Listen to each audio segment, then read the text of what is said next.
38장은 예레미야가 이제 구덩이에 던져짐을 이제 당하게 됩니다. 그리고 시드기야가 예레미야에게 이제 다시 나라의 앞날을 갖다가 묻는 그런 장면이 이제 기록되어 있습니다. 예레미야가 예루살렘 또 유다의 멸망을 아주 초지일관으로 계속 그 멸망을 전하는 거예요. 마음이 전혀 흔들리지 않냐고 그 선포를 하니까는 이 고관들로 이제 반감이 심해집니다. 그래서 이제 왕에게 고소를 합니다. 이거 그냥 내버려두면 되겠습니까? 그러니까 왕이 이제 그 고관들이 두려워서 그 말을 듣고 그냥 진흙 구덩이에다가 이제 던져버리게 됩니다.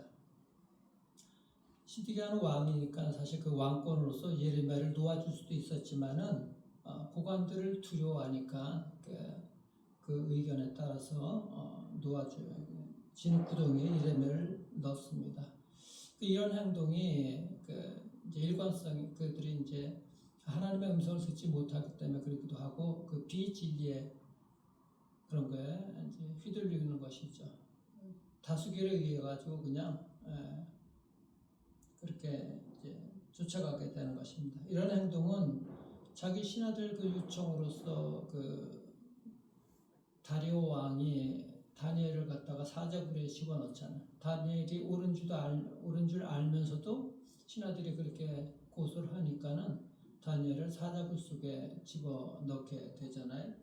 그거나 마찬가지인 거예요. 또 백성들이 막 소리 지르자 그 십자가 못 박으라 하니까는 자기 정치권이 정치적인 힘이 약화될까봐 빌라도가 예수님은 그들에게 백성들에게 놓아줘서 십자가에 못 박히게 하잖아요. 그거나 다름이 없는 거예요. 그런 것하고 비슷한 것이죠. 지도자들이나 하나님의 사람들은 이 백성들이 이 사람들의 그런 말도 안 되는 소리 같은 것들은 이게 바로 경청하고 듣지 말아 이게 올바로 판단을 할 수가 있어야 되는데 그 진리가 아닌 것에 그렇게 따라서 거기에 그냥 휘둘리게 되면 안 되는 것이죠. 그거는 단호하게 거절할 수 있는 용기도 있어야 되는 것이고 그런 결단력을 가질 수 있어야 되는 거예요.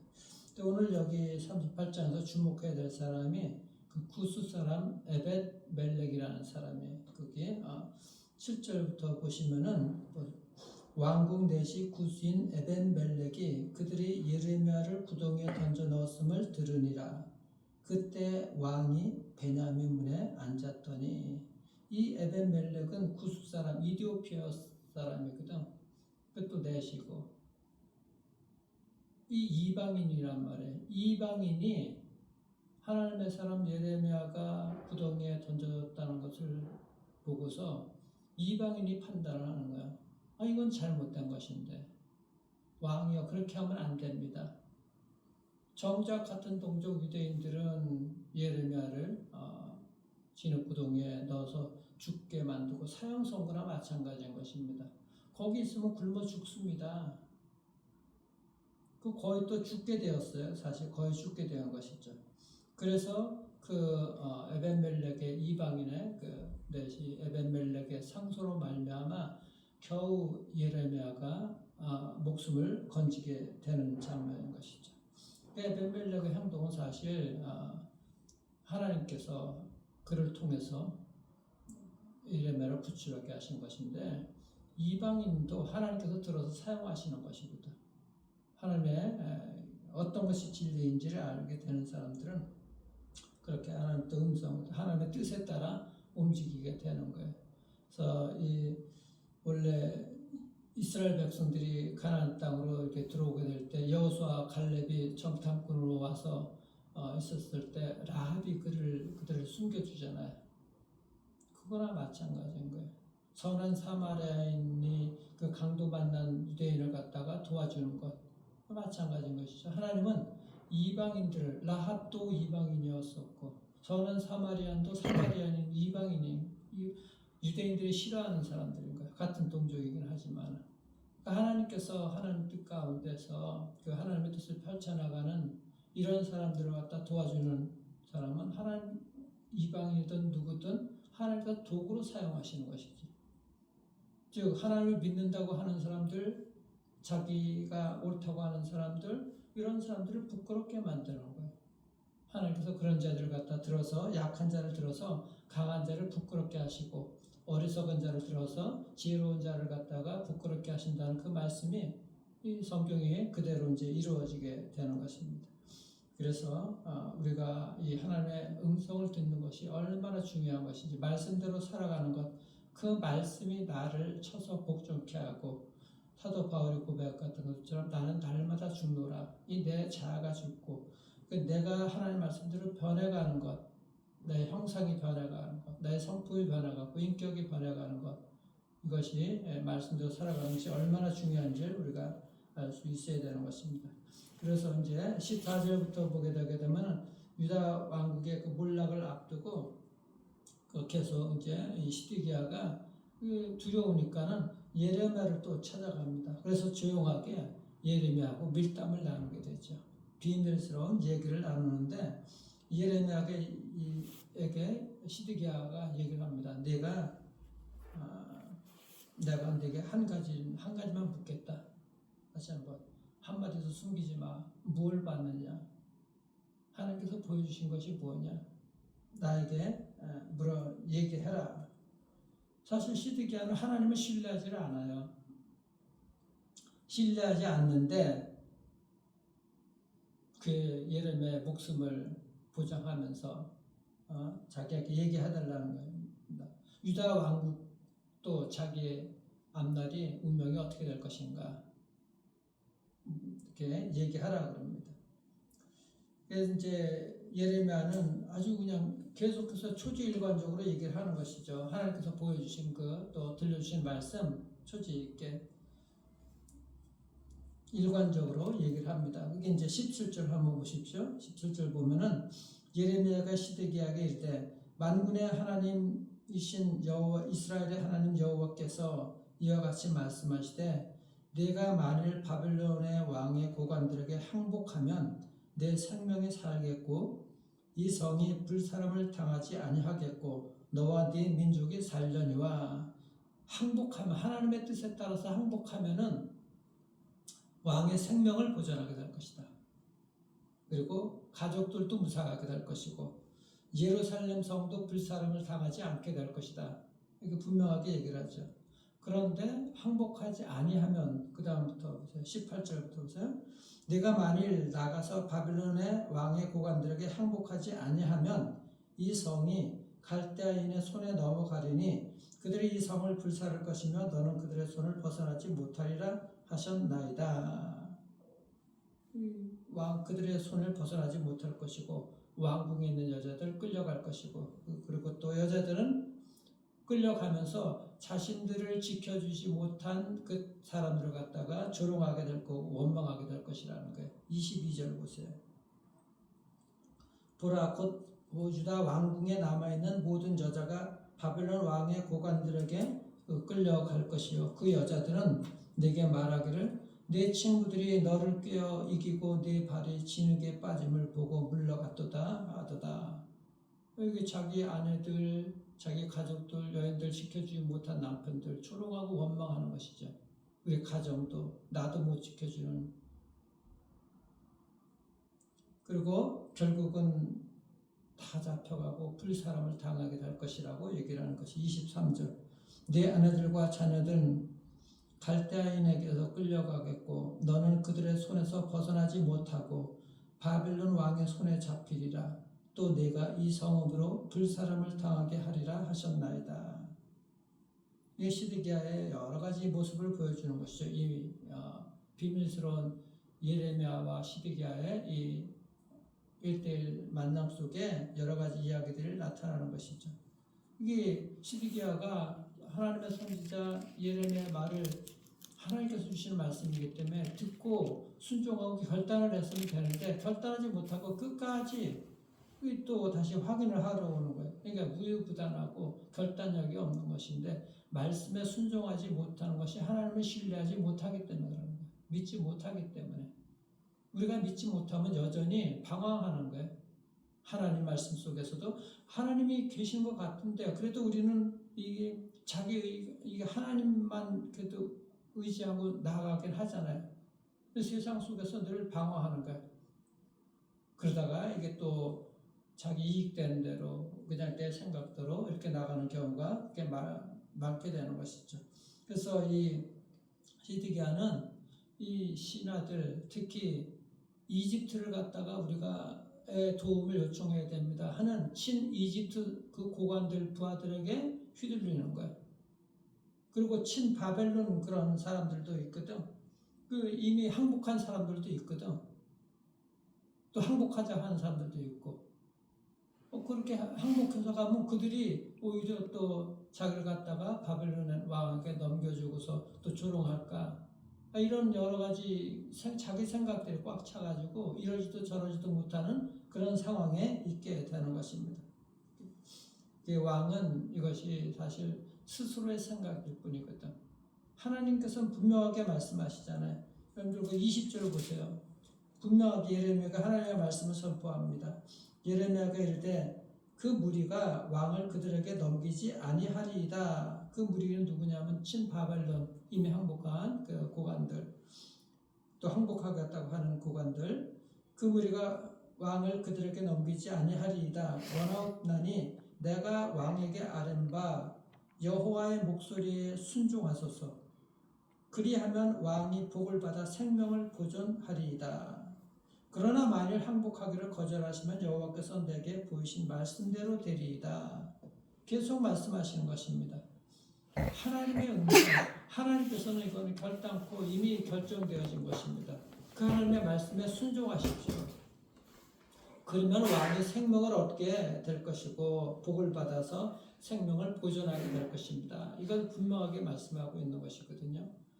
우리가 이 세상 사이에서 아까 이 가족들, 특히 여인들, 자기들을 지켜주지 못한 그런 남편이나 또 이 나라의 왕이나 다 마찬가지인 것입니다. 우리가 이것이 세상에서의 사탄하고의 싸움이나 마찬가지인 거예요.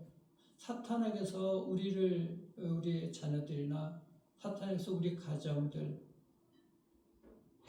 우리 회사들, 사람들, 하나님의 사람들 이 지켜내지 못하면은 세상에 우리가 조롱을 받을 수밖에 없어요. 그러니까 하나님께 우리가 하나님의 음성을 듣고 그 말씀에 그 하나님 말씀 따라서 살겠다. 이걸 우리가 결단하는 것이 얼마나 중요한지 모릅니다. 그런데 그것을 이렇게 결단하지 못하고 늘 이렇게 왔다 갔다 이런 것들이 없어야 되는 것이죠. 그래서 오늘 말씀 중에서 정말 중요한 그 교훈은 그겁니다. 이 하나님의 음성에 순종하기로 결단하는 것. 내 생각이 아니라 정말 하나님의 음성이 하나님의 이 말씀이 무엇인가 그 말씀에 순종하기로 결단하는 것이 얼마나 중요한지 모르는 거예요. 시드기야는 그런 것이죠. 이게 이집트의 바벨론을 우려를 한다 해도 이집트를 끌어들여서 바벨론하고 우리가 싸워서 이겨내야 된다. 이게 강경한 것이죠. 강경파. 우리의 마음속에 그런 것이 늘 생각을 재고 있는 것 아니에요?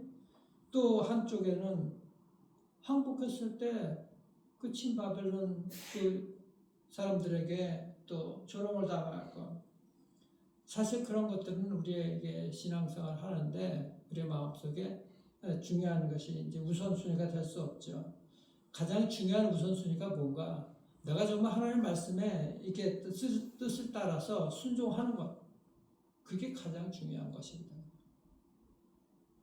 그렇게 하나님의 뜻은 뭐 우리가 좋든 안 좋든 하나님의 뜻이라면 모든 것이 허락하는 것은 하나님께서 허락하셨다고 모든 상황이나 환경이나 우리가 그런 믿음으로 주권적인 하나님을 믿게 되게 되면 그렇게 이루어질 때 하나님 말씀에 따라서 그냥 순종하게 되면은 하나님께서 말씀하시잖아요. 그 패전 중에서도 최악의 상황은 피하게 해주신다는 것이.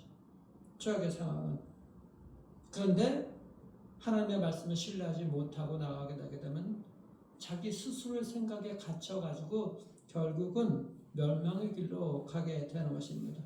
이것이 이제 뒤에 나오는데 예레미야 52장에 이제 나오게 되는데 이 바벨론이 계속 침략해갖고 포로로 끌고 가는 것이 1차, 2차, 3차에 걸쳐서 가지고 포로로 잡아갔거든요. 그런데 1차, 2차, 3차에 걸쳐서 포로로 잡아간 사람들이 수만 명이 아니야. 4,600명밖에 안 돼. 1, 2, 3차로 나눠서 끊어간 자들이. 그러니까 이스라엘 백성들이 그 유다가 망해도 하나님께서는 그 가운데서도 그들을 징계하고 하나님께 돌아오라고 하는 하나님의 본심인 것이지 그들을 완전히 멸망시키려고 그런 것이 아니야. 그러고 하려면 우리 다 끌고 가지. 그게 아니거든. 4,600명밖에 안 끌고 갔어. 오히려 이 유다, 예루살렘에 남아있는 자들이 오히려 더 고난을 받게 된 것이거든. 그래서 하나님께서 이 예레미야를 통해서 계속해서 순종하라고 한 그 이유가 너희들 결국 내가 너희들을 지켜줄 것이다. 징계를 받지만은 그것은 명목상인 것이지 거기서는 크게 징계가 되는 것이 아니거든요. 세월은 70년인지 모르지만 끌려간 자들은 4,600명밖에 안 돼. 예레미야 52장 보게 되면 그들 그 자체가. 근데 항복하고 순종하게 됐을 때는 하나님께서 놀라운 그 축복들을 갖다가 준비시키는 은총이 기다리고 있는데 그 유대에 남아있는 오히려 이 백성들 바벨론에게 더 큰 어려움을 당하게 되는 것이고 그리고 이 나중에 바벨론에서 포로로 돌아오는 때까지 사람들이 더 이 과도기적 그런 삶을 살게 됩니다. 오히려 남아있는 자들은. 그래서 이 이야기를 통해서 우리가 우리 삶에서 적용해야 될 게 뭔가? 하나님의 말씀은 이 말씀 역사적인 사건 이것으로 끝나는 것이 아니라 지금 나에게 무엇을 말씀하시는가 이걸 항상 생각해야 된다고 말씀드렸죠. 나는 누구인 것이고 하나님께서는 이 말씀을 통해서 하나님이신데 나에게 뭘 말씀하시는 건가?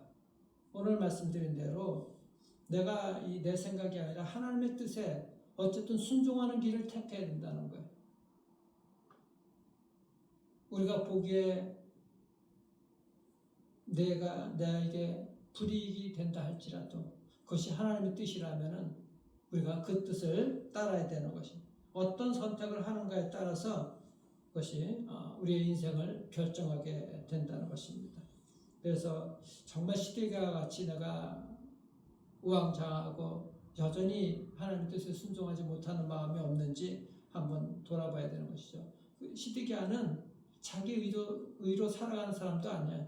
자기 마음속에 자기가 왕인 거야. 자기 마음속에 여전히. 그러니까 내가 내 마음속에 왕이 되면 안 되는 것이죠. 하나님의 말씀이 나를 다스려야 돼요. 주권적인 하나님의 말씀이 나를 인도해야 되는 것이고 나를 다스려야 되고 나는 거기에 다스림을 받아야 되는 거예요. 그게 내 생각이 아니라 하나님이 왕으로서 그 주신 말씀을 우리가 따라 순종을 해야 된다는 것. 이것을 우리가 생각을 해야 됩니다. 그래서 사도 바울이 그러잖아요. 로마서 8장 6절에 보면은 육신의 생각은 사망이요 영의 생각은 생명과 평안이니라. 성령께서 주시는 것은 생명과 평안인 것이거든요. 그게 주님의 본심인 것이죠. 예레미야 29장에 있는 그 말씀처럼 내가 나의 마음을 아노니 나의 생각은 너에게 재앙이 아니라 평안이요. 하나님께서 주신 것은 우리에게 늘 평안인 것이고 하나님의 계획은 우리에게 미래와 희망을 주는 것이라고. 이것이 하나님의 본심인 것이고 하나님의 계획인 것입니다. 우리 지금 당장 보이는 것이 우리의 앞길에 정말 손해가 나는 일인 것 같다 할지라도 하나님께서는 우리에게 평안과 또 미래 모든 것들 미래를 주시는 그것은 하나님께서 우리에게 정말 평안을 주시고 소망을 주시는다는 것 분명하게 믿고 내 생각이 아니라 하나님의 음성을 듣고 또 그 음성대로 따라가기를 순종하기를 선택하는 그래서 생명을 얻고 복된 인생들 살아가기를 주님의 이름으로 축원합니다. 기도하겠습니다. 우리 주님 감사합니다. 우리가 때에 따라서 하나님 말씀과 세상에서 사탄이 주는 여러 가지 생각들 또 하나님 그런 도전들로 인해서 갈팡질팡할 때가 있습니다. 내 생각과 나의 의로 살아가는 이 불신앙을 깨뜨리게 하시고 오직 주의 말씀에 순종하여서 복을 받고 생명을 보존하는 하나님의 복된 백성들, 저처들, 가정들, 또 저들 자녀들 될 수 있도록 하나님 축복하여 주시옵소서. 오늘 이 말씀대로 순종하여서 살아갈 수 있는 은혜가 있도록 우리 성도들과 우리 자녀들 다음 세대들을 축복해 주시길 소망합니다. 하나님, 주의 성령의 음성을 듣고 그 음성대로 살아갈 수 있는, 내가 내 마음속에 왕이 되지 않도록 우리의 생각이 하나님 생명의 말씀에 순종하는 그런 선택을 할 수 있도록, 그런 순종하기를 결단할 수 있도록 하나님 축복하여 주시옵소서. 그래서 생명을 보존하고 정말 복된 그런 삶을 살아가는 우리 사랑하는 성도들과 우리 자녀들 될 수 있도록 또 이 새벽에 나온 주의 백성들을 축복해 주시길 소망하고, 살아계신 우리 구주 예수 그리스도 이름으로 감사기도 드리옵나이다. 아멘.